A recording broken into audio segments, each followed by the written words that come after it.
বারবার তুচ্ছ ঘটনাকে কেন্দ্র করে সংঘর্ষে জড়িয়ে পড়ছে রাজধানীর নামী কয়েকটি কলেজের শিক্ষার্থীরা।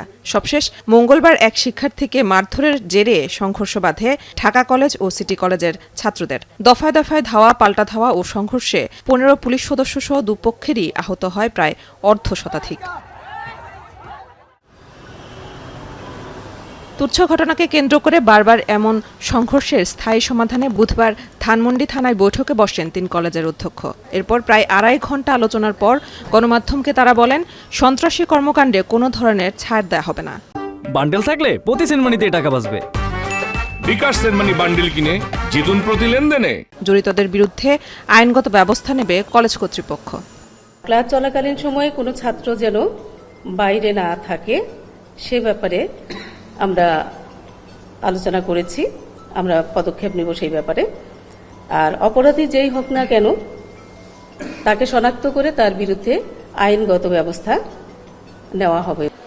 ৩ কলেজের অধ্যক্ষরা জানান, উচ্ছৃঙ্খল শিক্ষার্থীদের তালিকার কাজ চলছে, দ্রুতই তা দেয়া হবে আইন শৃঙ্খলা বাহিনীকে। এছাড়া শিক্ষার্থীদের ক্লাস রিশিডিউল করার কথাও জানান তারা।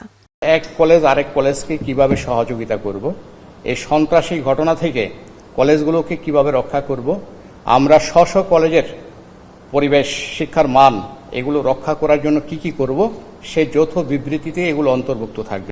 এ সময় রমনা জোনের ডিসি জানান, শিক্ষার পরিবেশ ঠিক রাখতে কলেজগুলোকে সব ধরনের সহায়তা করবে আইন শৃঙ্খলা বাহিনী। ১ সপ্তাহের মধ্যে এই ৩ কলেজ সহ বীরশ্রেষ্ঠ নূর মোহাম্মদ পাবলিক কলেজ এবং মুন্সি আব্দুর রউফ কলেজের সাথে একটি সমঝোতা চুক্তি স্বাক্ষরের কথাও জানান তিনি। যেটা আইনের দৃষ্টিতে অপরাধ, সেটার জন্য সে নিজে লায়াবল থাকবে। এটার জন্য কলেজ আসবে না বা কলেজ কর্তৃপক্ষের কোনো বিষয় আসবে না। এটা তারা এই বিষয়ে তারা সহযোগিতা করবে এবং এটা আমরা আইনগতভাবে এটা আমরা প্রসিকিউট করব। ব্রিফিংয়ে শিক্ষার্থীদের রাজপথ ছেড়ে প্রতিষ্ঠানের নিয়মকানুন মেনে চলার আহ্বান জানান শিক্ষকরা। মেহেদিন অ্যানি, এখন, ঢাকা।